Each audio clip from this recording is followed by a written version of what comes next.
আসসালামু আলাইকুম। Recipes by ওয়াসিস মম চ্যানেলে সবাইকে আমন্ত্রণ জানাচ্ছি আমার চ্যানেলের নতুন আরেকটি ভিডিও দেখার জন্য। আজকে আপনাদের সাথে শেয়ার করতে যাচ্ছি একটু ভিন্ন রকম একটা আলু ভর্তার রেসিপি। রেগুলার আলু ভর্তাটাকে একটু ভিন্নভাবে করে এর স্বাদে কিভাবে অসাধারণ টেস্ট বাড়ানো যায় সেটাই আমি আজ আপনাদের সাথে শেয়ার করব। চলুন তাহলে রেসিপিতে চলে যাই। আলু ভর্তা করার জন্য প্রথমে আমি একটা বাটিতে নিয়ে নিলাম 8টা সেদ্ধ আলু। এখানে আমার প্রায় হাফ কেজির মতো আলু আছে। আলুগুলোকে আমি হাত দিয়ে ভালো করে চটকে নিব। আলুগুলো ভালো করে চটকানো হয়ে গেলে অ্যাড করছি কিছু পেঁয়াজের কুচি, কিছু কাঁচামরিচ কুচি এবং স্বাদমতো লবণ। এবার এই সবকিছুকে আমি ভালো করে মেখে ভর্তাটা রেডি করে নেব।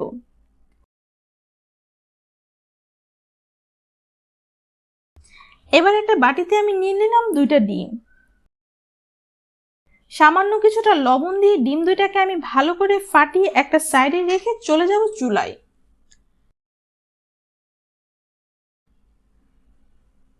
চুলায় আমি একটা প্যান বসিয়ে দিয়ে দিলাম 2 টেবিল চামচ সয়াবিন তেল এবং 1 টেবিল চামচ ঘি।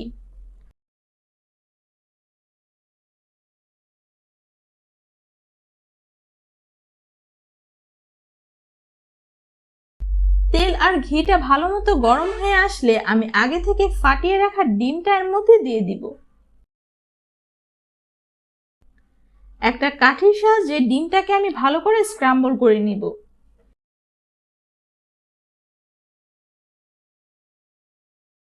ডিমটা যখন ভালো মতো ভাজা হয়ে আসবে এ পর্যায়ে এসে সে আগে থেকে রেডি করে রাখা আলু ভর্তাটা এর মধ্যে দিয়ে দিব।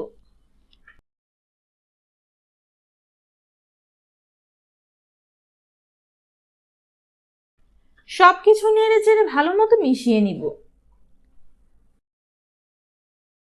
সবকিছু নেড়ে চেড়ে ভালো করে মিশিয়ে দিয়ে দেব ফ্রেশ কিছু ধনেপাতা কুচি।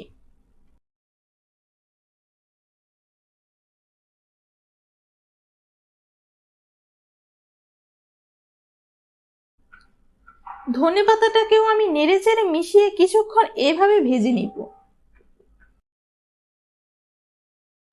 সবশেষে আরো 1 টেবিল চামচের মতো ঘি অ্যাড করে দিচ্ছি। এখন ভর্তাটাকে আমি খুব বেশিক্ষণ চুলায় রাখবো না। কিছুক্ষণ নেড়ে চেড়ে চুলাটা আমি অফ করে চলে যাব পরিবেশনে।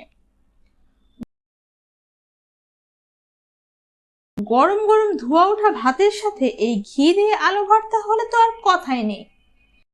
আশা করছি রেসিপিটি আপনারা ঘরে ট্রাই করবেন এবং এর টেস্ট কেমন হয়েছে অবশ্যই কমেন্ট বক্সে আমাকে জানাতে ভুলবেন না।